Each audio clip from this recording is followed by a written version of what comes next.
So these are the kinds of questions that I receive often from investors, sometimes not just investors, but people in general, but particularly for real estate investors. Should I incorporate? Should I set up a 3-tiered structure? So I hear that quite often. Is a JV agreement better than a corporation? And can you draft a will for me? Are these bad questions? No, absolutely not. They're good questions. However, the problem is that oftentimes you're looking at one element in a vacuum, and oftentimes it fails to see the big picture. You're kind of like a squirrel in that moment, right? There's always impacts on everything that we do. Everything that we do has multiple impacts on so many different aspects. And it's the challenge is to try to reconcile all of those different aspects, right? Things like how much time, the safety of your structure, and of course, money, super important. The solution to me is to look at the big picture, to look at your business from 10,000 feet up in the air, to be an eagle, right? To see it from the top.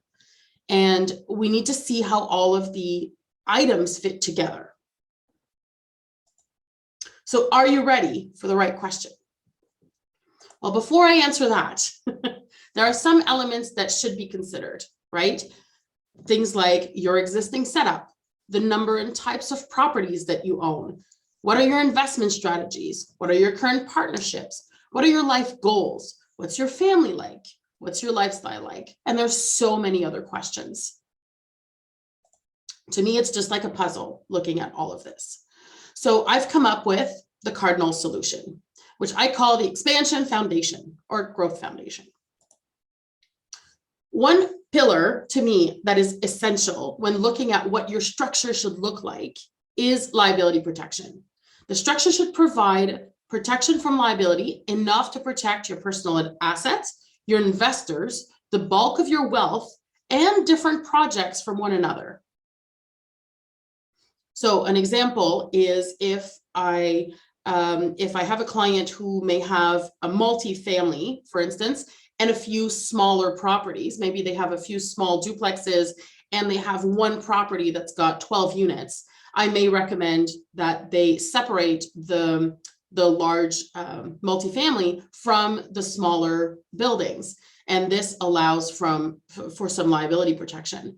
Another example of strategies that I use for liability protection is to create a property management company, right? A property management company allows to shift a lot of the liability that comes from the management of a portfolio to the property management company, thereby protecting the companies that own the properties, or even yourself personally if you own the properties.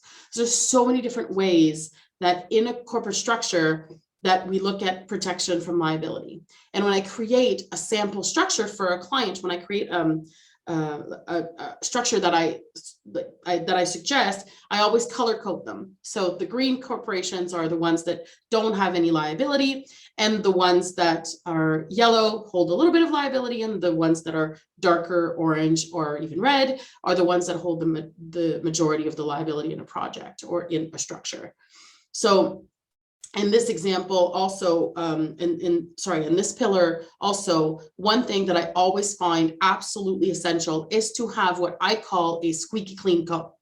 So that is often what we call a holding company, but there's many different types of holding company. You can have a holding company that holds buildings, but a holding company that owns a building has liability. What you want to do is you want to have one corporation at the very top. When you start growing, of course, you want to have a corporation at the very top that is squeaky clean, that its only risk is the money that it lends or that it advances on investments. And that doesn't hold any liability. It doesn't borrow money ever. It doesn't buy assets. It doesn't joint venture. It doesn't do anything that could possibly attract liability. All it does is invest money. And this is the company where you're going to build your wealth.